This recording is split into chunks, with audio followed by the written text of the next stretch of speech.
অফিসে আমার প্রতি সবার নজর ছিল, শুধুমাত্র সহকর্মীরা নয়, বরং আমার বসও আমার দিকে বেশ নজর রেখেছিলেন। একদিন বস আমাকে তার কেবিনে ডেকে আমার সাথে জোর করে খারাপ কিছু করার চেষ্টা করেন। আমি সাহস করে বসকে দূরে ঠেলে দিয়ে কেবিন থেকে বের হয়ে আসি। বের হয়ে লিফটে উঠতেই বসও আমার পিছু নেন। হঠাৎ লিফটটি বন্ধ হয়ে যায়। আমাকে একা দেখে বস লিফটের মধ্যেই আমাকে। একদিন অবশেষে কুনাল বসের কাছে গিয়ে কিছু কথা বলার সাহস পেলাম। সেদিন রাতে নিজের মতো করে সাজগোজ করে তার ঘরের দিকে রওনা হলাম।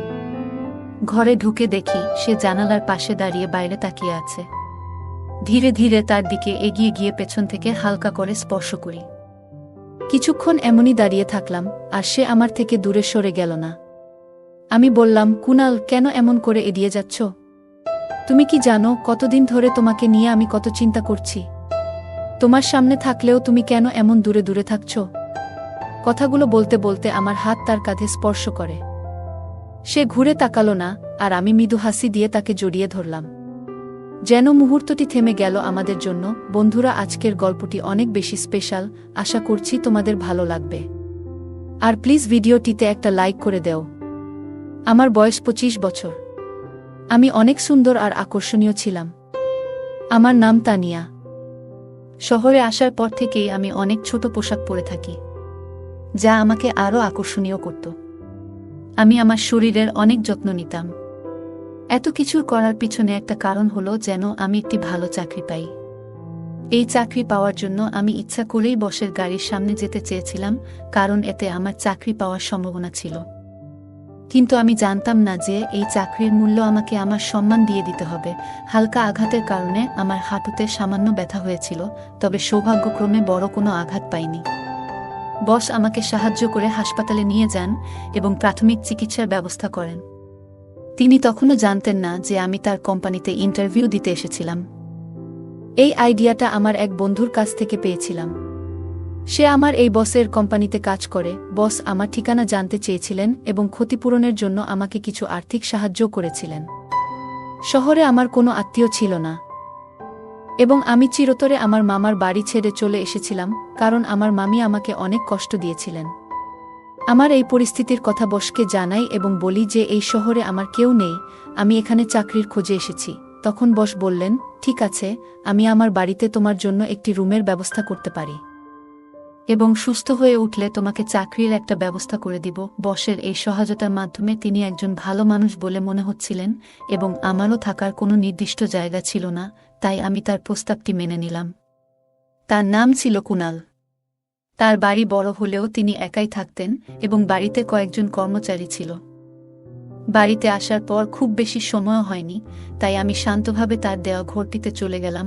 আচমকা ঘটে যাওয়া এই দুর্ঘটনাটি আমার জীবনে অদ্ভুত কিছু ঘটনা নিয়ে আসবে তা একদমই বুঝতে পারিনি।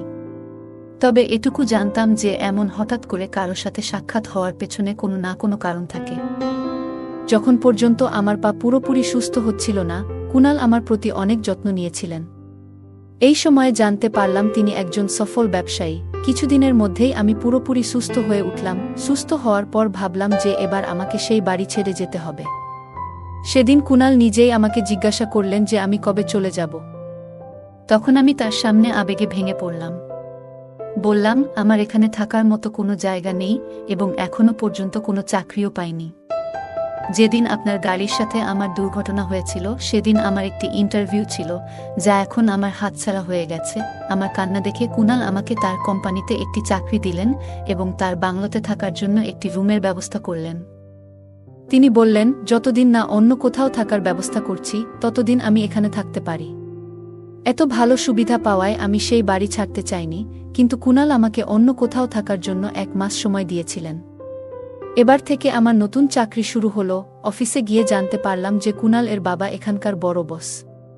সেদিন প্রথমবার তার সাথে আমার দেখা হওয়ার কথা ছিল অফিসে।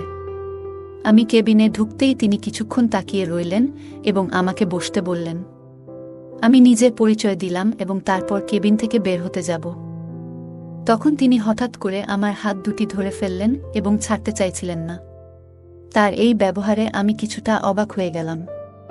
কেন জানি না, মনের ভিতর অনেক ভয় পেতে থাকলাম। চাকরির প্রথম দিনেই তিনি আমাকে 5-6 বার কেবিনে ডেকেছিলেন, যা আমার খুব একটা ভালো লাগছিল না। তবুও কিছু বলার সাহস পাইনি, কারণ কিছু বললে হয়তো চাকরিটা চলে যেত। সেদিন সন্ধ্যায় বাড়ি ফিরলে দেখি ছোট বস কুনাল বাড়িতে নেই। আমি বাড়ির পরিচারিকার কাছে বসের ব্যাপারে জানতে চাইলে সে জানান কুনাল এই বাড়িতে একাই থাকেন। তার এত ধন সম্পদ দেখে আমার চোখ যেন চকচক করছিল। আমার মনে অর্থের লোভ তৈরি হতে শুরু করে। রাতে ইচ্ছাকৃতভাবে ছোট পোশাক পরে কুনালের রুমে যাই। আমি সামান্য ল্যাংড়াতে হাঁটছিলাম, যা দেখে কুনাল এগিয়ে এসে জানতে চান কি হয়েছে। আমি বললাম, আমার পায়ে খুব ব্যথা হচ্ছে আর সহ্য করতে পারছি না। এই ব্যথা তার সেদিনের অ্যাক্সিডেন্ট এর কারণে হচ্ছে। কুনাল বস অনেক ভালো মনের মানুষ ছিল। আমি তার প্রেমে পড়ে গিয়েছিলাম, আর আমার ভিতরে টাকার লোভ কাজ করছিল। আমি বললাম, পায়ের ব্যথা সহ্য করতে পারছি না, তাই এখানে এসেছি। কুনাল আমার হাত ধরে আমাকে বিছানায় বসিয়ে দিল এবং আমার পায়ে ক্রিম লাগাতে শুরু করল। আমি ছোট পোশাক পরা ছিলাম, যা হাঁটুর উপরে পর্যন্ত ছিল। আমি কুনালের দিকে তাকিয়েছিলাম, আর সে মনোযোগ দিয়ে আমার পায়ে ক্রিম লাগাচ্ছিল। সে একবারও আমার দিকে তাকায়নি। জানি না কেন। আমি ধীরে ধীরে তার কাছে আসার চেষ্টা করছিলাম। তখনই সে বলল, আজ রাতে আমি বাইরে গেস্ট রুমে ঘুমাবো, তুমি এই ঘরে বিশ্রাম নাও। তার এই কথা শুনে আমি হতভম্ব হয়ে গেলাম। এক মুহূর্তে যেন সব থেমে গেল। কুনাল শুধু আমার পায়ে ব্যথার ক্রিম লাগিয়ে কিছুক্ষণ পর রুম থেকে বেরিয়ে গেল। কিন্তু এত সহজে হাল ছাড়ার মতো আমি নই। আমি জানতাম কিভাবে নিজের উদ্দেশ্য পূরণ করতে হবে, তাই আমার চেষ্টা চালিয়ে গেলাম। পরের দিন আমি ঠিক সময়ে অফিসে পৌঁছালাম, যদিও কুনাল আমাকে তাদের বাড়িতে থাকার সুযোগ দিয়েছিল। অফিসের পথে আমরা আলাদা আলাদা যেতাম। অফিসে ঢুকে লিফটের সামনে এসে দেখি বড় বসও সেখানে দাঁড়িয়ে আছেন। তিনি কুনালের বাবা। লিফটে ওঠার পর তিনি আমাকে আন্তরিকতার সঙ্গে শুভ সকাল জানালেন এবং এক মুহূর্তের জন্য বন্ধুত্বপূর্ণ ভঙ্গিতে কাঁধে হাত রাখলেন। এরপর আচমকা তার হাতের অবস্থান একটু অস্বস্তিকর মনে হল, যদিও তিনি কিছু বলেননি। অফিস ছিল ৫ম তলায়, আর লিফটের দরজা খোলার জন্য আমরা তখন অপেক্ষা করছিলাম। লিফট আমাদের গন্তব্যে পৌঁছানোর আগেই হঠাৎ বন্ধ হয়ে গেল। সিকিউরিটিতে ফোন করার বদলে বড় বস আমাকে নিজের দিকে টেনে নিলেন। আমি বললাম, আপনি কি করছেন? যা কিছু করছেন সবকিছু ক্যামেরায় ধরা পড়ছে। তিনি হাসলেন এবং বললেন, এই কোম্পানি, এই ক্যামেরা, সবকিছু আমার নিয়ন্ত্রণে। এই ফুটেজ কিভাবে ব্যবহার করতে হবে তা আমি ভালোই জানি। এরপর তিনি বললেন, তানিয়া, তুমি খুব সুন্দরী। এত সুন্দর মেয়ে আগে এই কোম্পানিতে দেখিনি। তোমার চাকরিটা কিভাবে পেয়েছ সেটা আমি জানি, কিন্তু এই চাকরি ধরে রাখতে চাইলে আমাকে ভালো রাখতে হবে। তার এই ধরনের কথা শুনে আমার মনে অনেক কষ্ট পেলাম। বসের বয়স প্রায় ৬০ হবে, কিন্তু তিনি তার বয়সকে মানতে রাজি নন। তিনি আরও বললেন, যদি দ্রুত ধনী হতে চাও তবে এটাই সঠিক পথ। আমারও আর্থিক সচ্ছলতা অর্জনের ইচ্ছা ছিল, তবে এভাবে নয়। তার কাছাকাছি আসতে আমার অস্বস্তি হচ্ছিল। তিনি নিজের হাত থেকে ব্যাগটা নিচে রেখে আমাকে আরও শক্ত করে ধরলেন। ঠিক তখনই হঠাৎ করে লিফট চালু হয়ে যায় এবং তিনি আমার থেকে দূরে সরে যান। লিফটের দরজা খুলতেই দেখি সামনে কুনাল দাঁড়িয়ে। সে জিজ্ঞাসা করল, তানিয়া, তুমি ঠিক আছো তো? আমি মাথা নেড়ে তাকে আশ্বস্ত করলাম এবং লিফট থেকে বেরিয়ে এলাম। বাইরে এসে নিজের ডেস্কে গিয়ে প্রথমেই ২ গ্লাস পানি খেলাম, কারণ লিফটে যা ঘটেছিল তাতে আমি বেশ ঘাবড়ে গিয়েছিলাম। শহরে একা এসে নিজের দায়িত্বে এখানে থাকার সিদ্ধান্ত নিয়েছিলাম, তাই জানতাম যে এমন পরিস্থিতিরও মুখোমুখি হতে পারে। একজন একা মেয়ের জন্য এই পথটা একেবারেই সহজ নয়। চাকরির দ্বিতীয় দিনেই কোম্পানির বড় বস আমার সাথে এমন অনাকাঙ্ক্ষিত আচরণ করার চেষ্টা করেছিলেন। কষ্টে নিজেকে সামলে নিলাম। আজ অফিসে আমার এক সহকর্মী আমাকে জানালো যে কুনাল এবং বড় সাহেবের মধ্যে ঘনিষ্ঠ সম্পর্ক রয়েছে। কুনাল আসলে বড় সাহেবের ছেলে এবং কিছুদিন আগে প্রথমে আমি তাদের লিফটে একসঙ্গে দেখেছিলাম, কিন্তু তারা এমনভাবে আচরণ করছিলেন যেন একে অপরকে চিনেন না।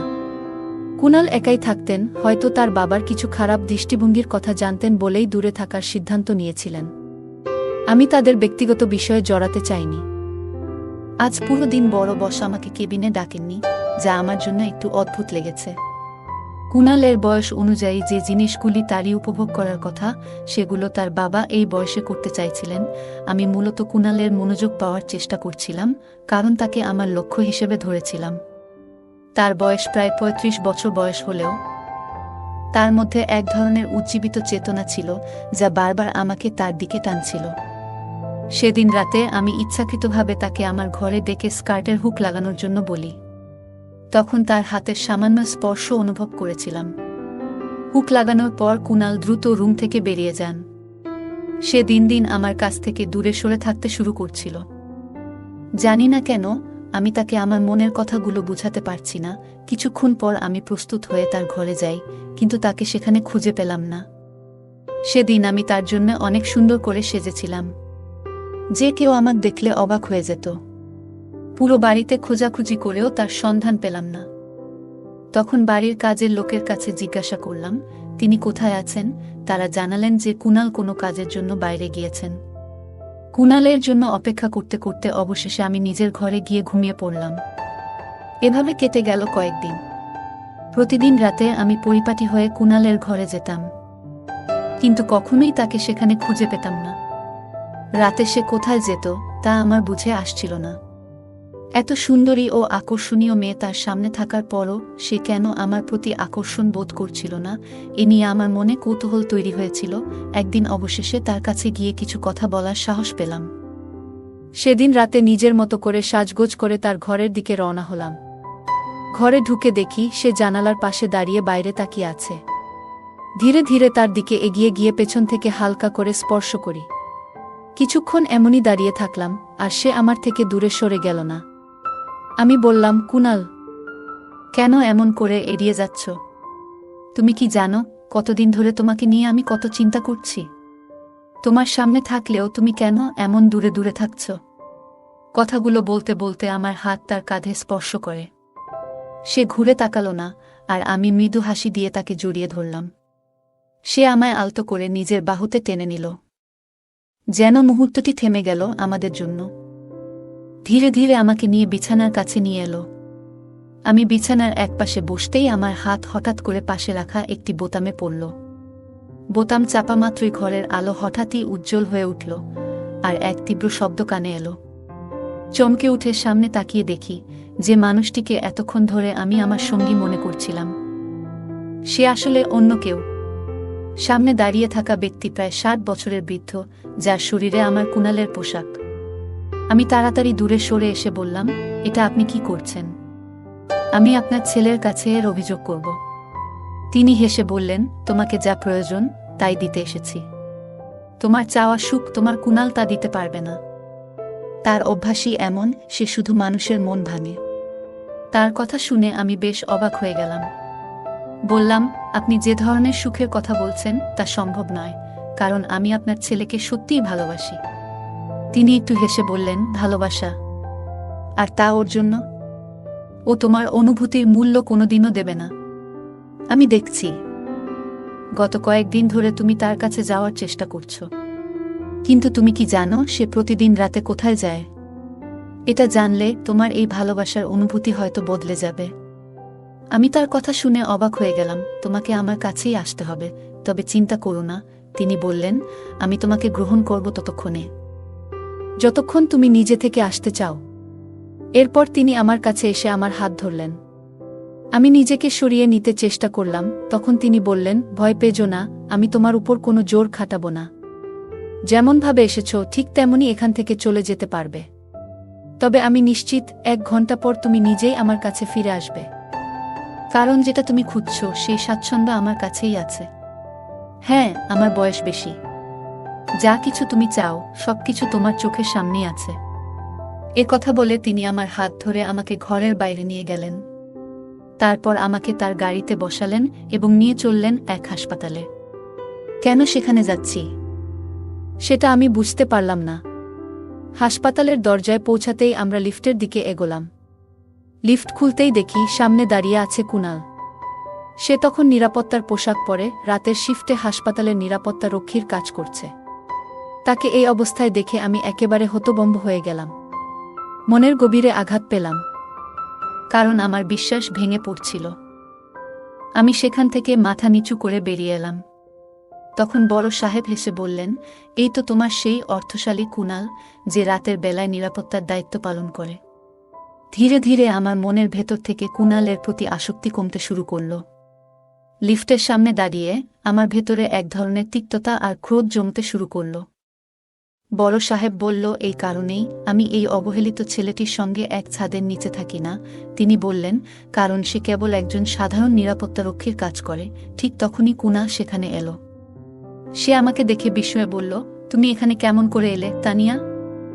আমি জিজ্ঞাসা করলাম, তুমি কি না একটি কোম্পানির মালিক? তবুও তুমি কেন এমন কাজ করছো? কুনাল শান্ত গলায় বলল, তোমাকে ব্যাখ্যা দেওয়ার প্রয়োজন নেই।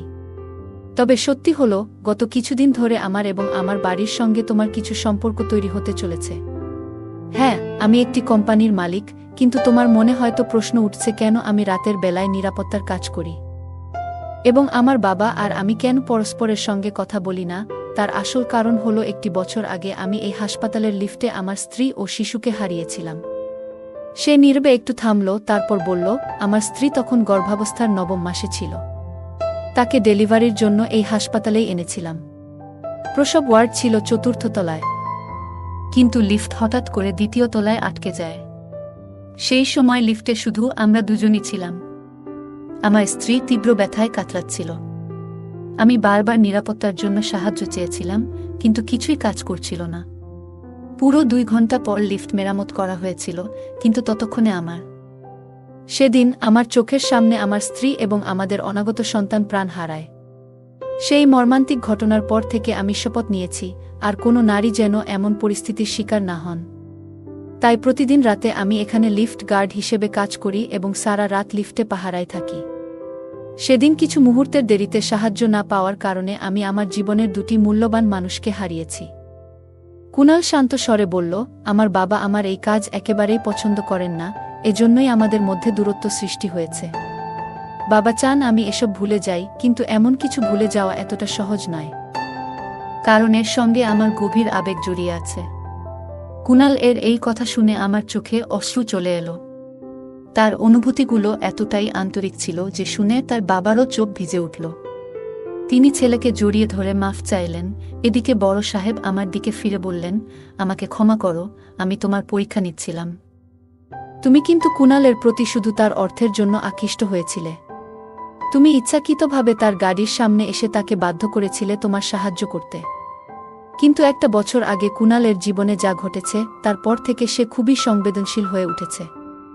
সে সবসময় যে কোনো নারীর সাহায্যে প্রস্তুত থাকে। তুমি যে কাজটা করছিলে সেটা ভুল ছিল, তাই তোমার প্রতি কিছুটা কঠোর হতে বাধ্য হয়েছিলাম, বড় সাহেব বললেন। তার এই কথাগুলো শুনে আমার ভুলটা স্পষ্ট হয়ে গেল। আমি কুনাল এবং তার বাবার কাছে ক্ষমা চাইলাম। সত্যি বলতে, আমি ভাবছিলাম কুনালের সাথে বিয়ে করে তার সম্পত্তি নিয়ে আরামে জীবন কাটাব। তবে কুনাল সম্পূর্ণ ভিন্ন ধরনের একজন মানুষ, একজন সংবেদনশীল মানুষ, যিনি বড় একটি কোম্পানির মালিক হয়েও নিরাপত্তা রক্ষার কাজ করছেন, কারণ এই কাজের সঙ্গে তার আবেগ জড়িয়ে আছে। সেদিন আমার উপলব্ধি হলো, টাকার থেকেও বেশি গুরুত্বপূর্ণ হলো মানুষের প্রতি মানুষের অনুভূতি। টাকা তো উপার্জন করা যায়, কিন্তু একবার প্রিয়জনকে হারালে তাদের আর ফিরে পাওয়া যায় না। তাই টাকার চাইতে আমাদের কাছের মানুষদের মূল্য দেয়া প্রয়োজন। অর্থ থাকলেই যে জীবনে সুখ থাকবে এমনটা নয়। সবার জীবনেই কিছু না কিছু অভাব থাকে, আর তাই আমাদের উচিত যা আছে তা নিয়ে সন্তুষ্ট থাকা এবং সেই জীবনকে আনন্দময় করে তোলা। এই গল্প আমাদের মূল্যবান শিক্ষা দেয় যে প্রকৃত ভালোবাসা ও সম্পর্ক গড়ে তুলতে গেলে আত্মস্বার্থ বাদ দিয়ে আন্তরিকতা ও সততার প্রয়োজন। গল্পের মূল চরিত্রটি প্রথমে কুনালের প্রতি আকৃষ্ট হয়েছিল তার অর্থ ও আরামের জীবনের জন্য, কিন্তু আস্তে আস্তে তার ভুল উপলব্ধি করে। সে বুঝতে পারে কুনাল শুধুমাত্র একজন ধনী ব্যক্তি নয়, বরং একজন সংবেদনশীল মানুষ, যার জীবনে গভীর মানসিক আঘাত রয়েছে এবং যিনি নিজের জীবনকেও মানবিক সেবার জন্য উৎসর্গ করতে ইচ্ছুক। বড় সাহেবের কথায় বোঝা যায় তিনি মূল চরিত্রের উদ্দেশ্য যাচাই করতে চেয়েছিলেন। এমন আচরণের মাধ্যমে তিনি তাকে বুঝিয়ে দেন যে কাউকে স্বার্থের জন্য ব্যবহার করা ঠিক নয়। একজন মানুষের প্রকৃত মূল্য তার সম্পত্তি বা সামাজিক অবস্থান দিয়ে বিচার করা উচিত নয়, বরং তাকে বিচার করা উচিত তার মানবিক গুণাবলী ও অনুভূতির গভীরতা দিয়ে। গল্পটি আমাদের আরও শিক্ষা দেয় যে সঠিক উদ্দেশ্য নিয়ে মানুষের সঙ্গে সম্পর্ক তৈরি করা উচিত, যাতে সম্পর্কটি দীর্ঘস্থায়ী এবং মূল্যবান হয়। শুধু সুবিধা পাওয়ার জন্য সম্পর্ক গড়ে তোলা শেষমেশ নিজের ক্ষতি ডেকে আনতে পারে। মূল চরিত্রটি যখন নিজের ভুল বুঝতে পারে এবং কুনাল ও তার বাবার কাছে ক্ষমা প্রার্থনা করে, তখন সে তার নিজের আত্মপর্যালোচনা করে, যা ব্যক্তিত্বের উন্নতির জন্য অত্যন্ত প্রয়োজনীয়। বন্ধুরা, যদি এই গল্পটি ভালো লেগে থাকে তাহলে দয়া করে ভিডিওটি লাইক করুন এবং আমাদের চ্যানেলটি সাবস্ক্রাইব করুন।